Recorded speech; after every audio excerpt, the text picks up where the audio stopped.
So the next topic we are going to cover is the types of software maintenance. Now, when we have seen already what is software maintenance, why do we need software maintenance, what is the aim of software maintenance, and what cost does it incur, including the efforts also. So what we have different types of software maintenance which are present, and these particular are according to the, according to the need, which are being categorized. How it is categorized, let's see. There are 4 types of software maintenance. They are called to be as the corrective maintenance. Second one is called as adaptive maintenance. Third one is called as perfective maintenance, and fourth one is called as the preventive maintenance.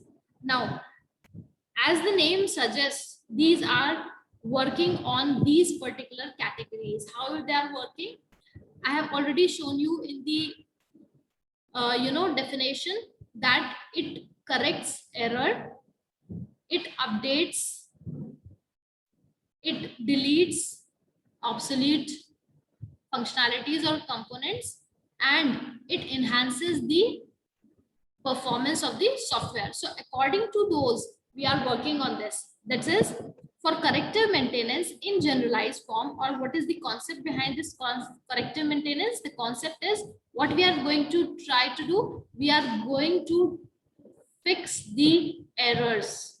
That means the errors are to be corrected here. So I need to correct the errors. I need to correct the errors.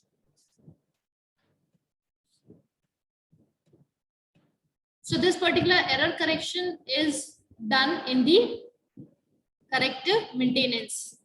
When I say adaptive maintenance means porting or migration. Example, if a particular project is in a specific language and now that has to be converted into, let's say, JS Angular, so that particular migration of code is termed to be as adaptive maintenance. That means we are adapting to the new environmental changes. Certain changes can be defined by the environment, and those particular changes, when adapted, is called as to be adaptive maintenance, right? So that is why porting or migrating. Next one is called as perfective maintenance. We will see these particular in detail further, but I'm just giving you here the concept, what it is. Perfective maintenance, as the name perfect means, we are going to make this particular software as optimized software. So in terms of optimized, I have to enhance this software in terms of scalability, in terms of performance, in terms of response time, in terms of error recovery, and so many more features. So this has to be perfective. That means we are working on the improvement of the software. There is no error, actually. There is no fixing of bugs. But what we are doing, we are enhancing or improvising the performance of the software to make it better. And the last one is called as the preventive maintenance. Now, preventive maintenance means, as we say that prevention is better than cure, what in corrective maintenance, we are curing it, right? We are fixing the bugs. But in preventive maintenance, we are enhancing, or we are trying to work on so that no errors are generated in future, right? So that is why we define it as documentation enhancement. That means if ever, what is the problem of software maintenance phase? Sometimes, or many a times, the developers who were the ones who developed the software, the team is not present after 10 years when the maintenance phase is going on. So how the working is, studied? It is studied with the help of documentation.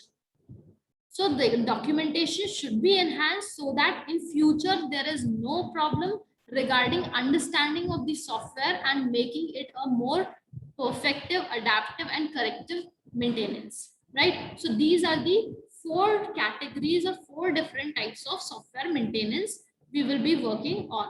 Now in detail, we will talk about these particular. First is corrective maintenance. As we have seen, it is going to focus on fixing the failures. That means fixing the errors or bugs.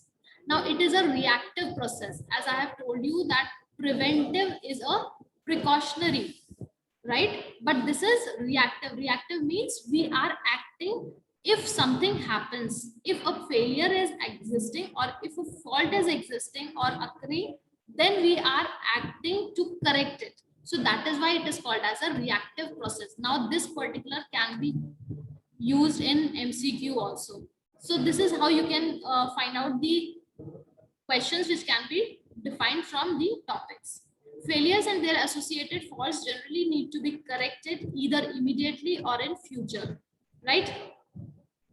Failures vary in their cost to correct. Now, the cost of failure can vary according to the, according to the time when we are correcting it. If the failure exists in the coding and we are correcting it, it is relatively cheap, right? We are not waiting for this particular error. See, some errors are left, which are the errors which are not actually generating or creating any problem during the code execution. But when the integration takes place, it can be a problem. So this is how some errors are left alone without treating. So those particular errors which are left behind and waited for the future stages or maintenance phase to be corrected, so those particular will take more of the cost and the effort. So that is why as early as possible we have to fix and find the errors. So coding, usually it is relatively cheap. If it is done in design phase, it is more expensive as they may require changes to several program components and requirements. Most expensive as they may require extensive system redesign. So if the changes are to be done in the coding, then it is relatively changed.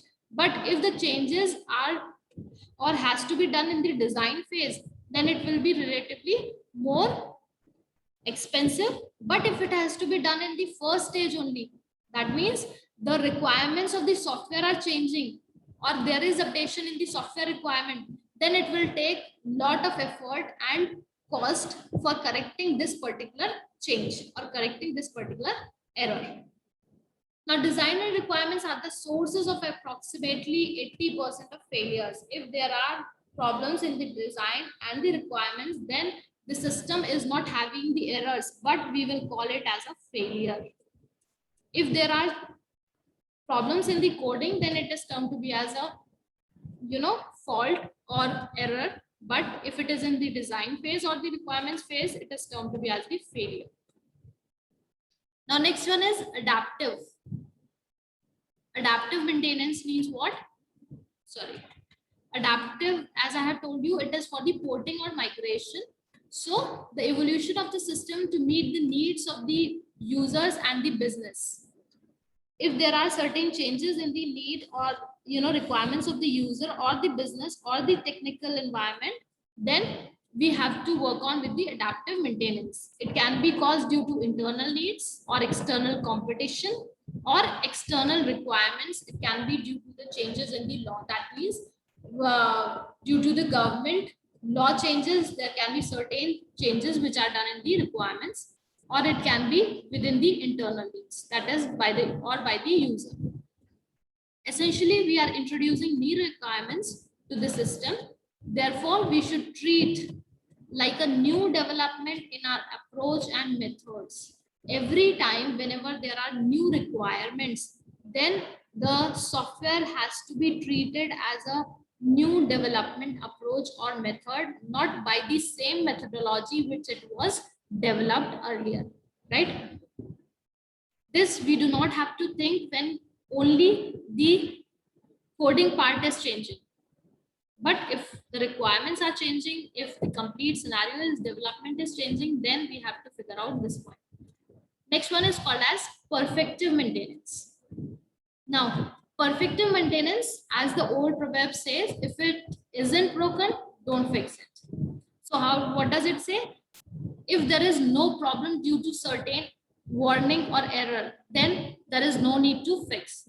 Sometimes in the C program also, generally I think you are all very aware about the C. Sometimes you compile a program and execute, there are certain errors which are just the warning signs. It is not it is not an obstacle in execution or giving you the output, but just giving the warning. So those particular are termed to be as, if it is not broken, don't fix it. So those are just warning, it is not working or it is not prohibiting your output. Preventive maintenance ignores this ancient piece of wisdom. It is about improving the quality of a program that already works. So what we have to do, in the perfective, what we have to do, we have to make it perfect. We are not bothered whether we are getting either errors or not, but we have to make it better. So we have to improvise. Aim to achieve, the aim is to reduce the cost in using the system, increasing the maintainability of the system. And how the maintainability can be increased? By lowering the errors, by making the software more flexible, adaptable, portable, and all these factors. And more closely, it should meet the user requirements. So in these concerns, the perfection has to be included. And the last one is preventive maintenance. Now, preventive means what? We have to make sure that error does not occur. So it can be seen as radical perfective maintenance or as an alternative to maintenance, more commonly known as software re-engineering. Why we are call it re-engineering? Because here we are working on that we have to prevent the errors. We are not working for fixing the errors that we have uncovered the error and now we are fixing. We want that error does not occur. Taking a legacy system and converting its structure or converting to a new language, it is preventive maintenance. Old system starts as a specification for the new system. Common method now is known as wrappers, where an entire system is placed in an OO wrapper and treated as one or large object. Now this is a new method in which we are going to work with the preventive maintenance. Now you see here what we have different types of maintenance which are including the efforts and time. Preventive maintenance just take 5% inversion, corrective maintenance 20%, adaptive maintenance 25%, and perfective maintenance phase is for 50%. Now you can see this particular evolution. Now, what are the problems during the maintenance? The problems which are faced during the maintenance is often the program is written by another person or group of person. I already told you this problem that it is a possibility that after 10 years when maintenance is going on, this person is not available. Often the program is changed by a person who did not understand it clearly. So the new person who is working on this maintenance phase, maybe there is a problem and he is not able to understand the software properly. There can be many reasons for this. Maybe the documentation part is not very good. All the documents are not available and he cannot study the software. Program listings are not structured. Again, this is a documentation problem. High staff turnover, the staff is changing. Information gap, again, this is related to these 2 points. There is information gap due to either one of this point. Systems are not designed for change. That means the flexibility or the adaptability feature has not been included in the software. So what are the potential solutions for these problems? The potential solutions is budget and effort reallocation should be done. The complete replacement of the system should be done, and maintenance of the existing should be done. So these are certain generalized solutions which are awarded in the particular problems. So that's all for this particular lecture. Thank you.